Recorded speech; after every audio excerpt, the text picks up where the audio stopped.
Bonsoir à tous. Alors, une petite vidéo aujourd'hui sur la balade du week-end près de Ribeauvillé.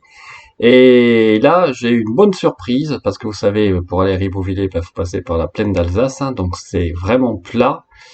Et il n'y avait pas une once de vent, 31 degrés au thermomètre, et j'ai dû le faire dans les deux sens. Aller, retour. Donc ça m'a donné une bonne idée de la vitesse stabilisée à 110 km/h car je me suis calé à 110.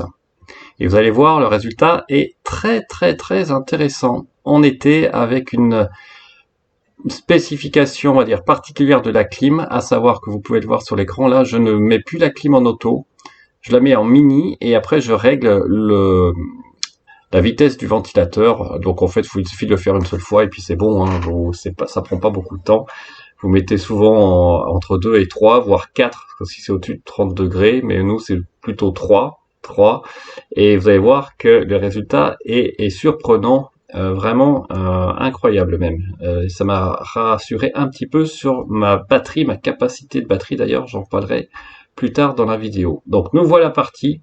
Là, vous voyez, je suis en autopilote complet, la voiture a réussi à prendre ce virage. Bon, c'était un peu juste, mais c'est passé. C'est pour vous montrer toujours en ville, hein, que bon, évidemment, c'est pas fait pour ça, mais ça marche pas trop mal. Là, je suis avec la 2020.28.2. Là, vous voyez bien les vélos sur le côté qui sont bien aussi représentés. Et on arrive donc au rond-point, et puis après, on va prendre tranquillement la voie rapide et puis l'autoroute. Alors voilà, là, on va avoir l'insertion sur l'autoroute, mais en fait, on reste à droite. Donc la voiture va rester sur cette ligne-là. Je m'attendais à ce qu'elle aille à gauche, mais non, comme on va vers Strasbourg, sur l'autoroute de Strasbourg, évidemment, elle restera à droite. Et oui, en fait, vous allez voir là toujours le même petit souci. Au lieu de rester sur la voie de droite, elle va se mettre sur la voie de gauche, alors que parce qu'elle ne s'arrive pas à détecter la ligne du milieu, on va dire, assez rapidement. Bon, c'est pas très grave, mais s'il y a une voiture qui vous colle, ça peut être quand même un peu dangereux. Surtout qu'en théorie, il n'y a aucune raison de se mettre sur la voie de gauche, puisqu'il n'y a pas de voiture à droite. Voilà, là, hop, j'adapte la vitesse au panneau, hein. On attend toujours la lecture des panneaux impatiemment. Et là, je dois dire que, au point de vue des limites de vitesse, à part la Suisse où j'ai toujours ce problème avec la nouvelle carte de données de navigation, hein, qui me dit à 120 au lieu de 60 ou 80, donc ça fait quand même bizarre. Là, pour la France, j'ai pas eu de problème particulier. Et par nous voilà partis vers Ribeauvillé notamment, à 110, donc à vitesse vraiment stabilisée, avec la climatisation au mini et au ventilateur 3 ou 2, je me souviens plus, avec vraiment pas de vent du tout, je vais rester poli.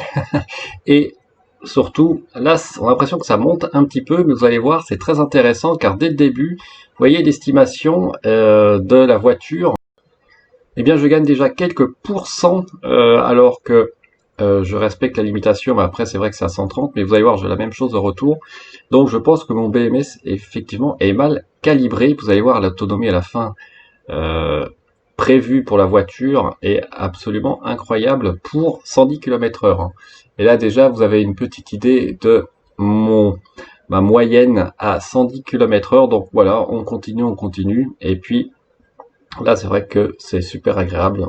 110, c'est aussi une bonne vitesse. Et là, vous voyez, je vous montre le décalage entre l'estimation départ et maintenant ce que prévoit la voiture.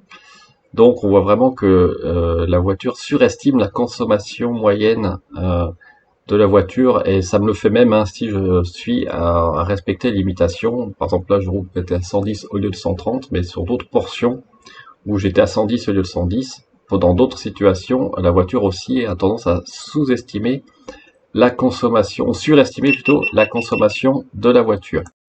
Donc là, vous voyez, la consommation moyenne sur 10 km est vraiment basse. Hein. On est autour de 130 ou 140 Wh au kilomètre à 110. Donc j'ai vraiment été très étonné et on en reparlera sur le chemin du retour.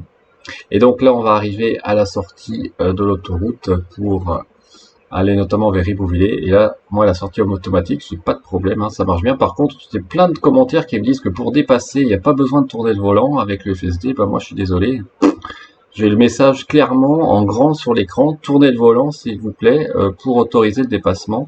Donc moi, si je ne donne pas le petit coup de volant Après avoir mis le clignotant, la voiture, elle va pas y aller. Ça, je peux le confirmer. En tout cas, sur la mienne, c'est comme ça. Et je pense que ça devrait être comme ça en Europe. Et là, vous voyez, je ne fais rien. C'est la voiture qui fait la sortie automatique. Là, ça marche très bien. Et par contre, je vais devoir prendre la main en arrivant au céder le passage. Et puis là, on va se régaler un peu. On va sur les petites routes en passant par les villages. Toujours aussi agréable là en se rapprochant de Ribuvelier et aussi d'Aubure, hein, puisqu'au départ on est allé à Aubure, à peu près à 900 mètres d'altitude, donc ma consommation va forcément augmenter un peu. Mais voilà, vraiment c'est toujours aussi agréable et toujours en mode confort en fait avec la voiture. Je me prends pas trop la tête. Comme ça limite aussi les excès de vitesse, notamment en agglomération. On respecte beaucoup plus facilement les limitations avec l'accélération en mode confort. Alors quand on respecte l'imitation évidemment, il y a d'autres voitures hein, qui en profitent entre guillemets. Et vous allez voir là, je vais me faire dépasser par une voiture sympathique. Hop, vous voyez. Et puis il y a une autre derrière qui va emboîter le pas. Bientôt, voilà. Donc une Porsche Carrera en fait. Je pense même pas entre guillemets 4S, mais enfin une très belle Porsche. Et qui donc entre guillemets s'amusait un petit peu. Et puis nous, on va continuer notre bonhomme de chemin vers Aubure. Donc là, en fait, c'était comme d'habitude, hein, vraiment sympa. Là où je préfère la voiture, c'est dans les petites routes de montagne, surtout en montée. Quoi qu'en descente, avec le frein moteur électrique, c'est aussi sympa parce qu'on freine quasiment jamais.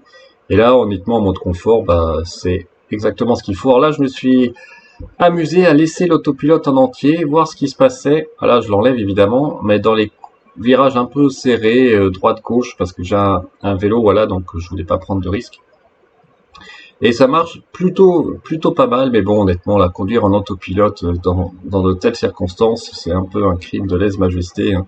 On profite pas du tout de la voiture, ce qui est quand même vraiment dommage. Donc à la limite, pourquoi pas le régulateur dynamique. Mais bon, même pas, là, franchement, on en profite au maximum. Là, c'est marrant, c'est des sections pavées hein, qui sont assez courantes en Alsace, des fois sur les routes de montagne, où vous devez limiter la vitesse à 30, et puis après, hop, vous prenez le bitume, donc c'est plutôt sympathique. En hiver, avec la neige, ça doit être une autre paire de manches, mais autrement, là, faites attention, quand vous arrivez sur ces routes-là, si c'est un peu mouillé et pavé, il faut quand même faire attention. Et donc voilà, là, je pense qu'on doit arriver à Ribeauvillé et puis on va continuer notre bonhomme de chemin vers Aubure. Et après, évidemment, on a fait notre sacro-sainte randonnée du week-end, là, sur les hauteurs de Ribeauvillé. Regardez-moi ça, au niveau des anciens châteaux et donjons. C'est vraiment magnifique. Par contre, la montée, j'ai quand même un peu souffert. Donc, j'étais bien content de retrouver la voiture. Et de revenir après sur l'autoroute pour revenir vers Mulhouse. Et vous allez voir là, on va s'attarder maintenant plus à la consommation à 110 km/h stabilisée. Et en fait, j'ai eu la consommation similaire à l'aller, hein, c'est quasiment plat sur la plaine d'Alsace. Et là, vous voyez, donc je suis à 110 et on va voir la consommation moyenne sur à peu près 25 km, qui est vraiment basse, hein, puisque là franchement c'est tout plat et ma vitesse ne bouge pas d'un iota. Voilà, là c'est pour vous donner une idée, à vitesse stabilisée à 109 km/h, donc 110 au compteur. Mais en fait je suis en dessous de 150, hein. Généralement je suis entre 140 et 150 Wh au kilomètre. Là c'était à l'aller, ça montait entre guillemets un peu. D'ailleurs vous allez le voir après sur la consommation moyenne. Voilà, vous voyez là sur une partie du trajet, sur 10 km, j'étais à 138 Wh au kilomètre de moyenne. Il me restait 303 km restants et j'avais 59% de batterie. Donc si on fait une règle de 3, je vous dis même pas combien ça fait. Là, vous voyez sur le retour, la différence d'estimation. Il estime à 54% réel, alors qu'en théorie, j'étais peut-être à 52, donc 2%. Sur à peu près 50 km. Donc vous imaginez, si on fait 400 km, ça fait comme une sacrée différence, avec une moyenne à 136 Wh km à 110 km/h stabilisée. Donc en termes d'autonomie, si on regarde ABRP, qui reprend en fait la moyenne sur les 50 derniers kilomètres de la voiture dans le menu énergie, c'est exactement ma même moyenne. Vous voyez, ça fait 278 km et il me reste 53%, ce qui fait, si on fait une règle de 3, ce qui fait donc une autonomie à vitesse stabilisée à 110 si je restais vraiment dans les mêmes conditions, hein, identiques, parce que c'est sur une moyenne de plus de 30 km que j'ai fait à la fin, de 524 km à 110 km/h, ce qui est proprement remarquable. Et si on regarde aussi, vous voyez là, la capacité de la batterie qui est estimée par ABRP, qui est de 71,8, on y reviendra plus tard, c'est en ligne avec aussi la recharge que j'ai faite aujourd'hui, mais dont je reparlerai dans une autre vidéo, au superchargeur en termes de kilowatts gagnés par rapport au pourcentage gagné. Et là, vous voyez la grosse différence, si je prends les valeurs de pourcentage et d'autonomie affichées par la voiture par défaut, vous savez, sur l'écran principal, si on fait 266 divisé par 58 multiplié par 100, vous voyez la différence, 460 km, hein, toujours entre 450 et 465 km. Donc pour résumer, j'ai bon espoir en fait que la voiture va se recalibrer à un moment ou à un autre, car je pense que ma capacité nominale n'est pas de 66 kWh, en tout cas je l'espère, je pense qu'elle est plutôt de 70-71, et donc avec une moyenne de 138-140 Wh/km, ben, ça correspond tout à fait, hein. On arrive à peu près à 500 km d'autonomie. Et donc j'étais bluffé par la consommation moyenne de la voiture, là c'était vraiment fantastique. J'espère que cette petite vidéo vous a plu. Là, on arrive dans la zone d'Ilzac. Et puis, on se dit à très bientôt sur TCA Alsace. Merci, au revoir.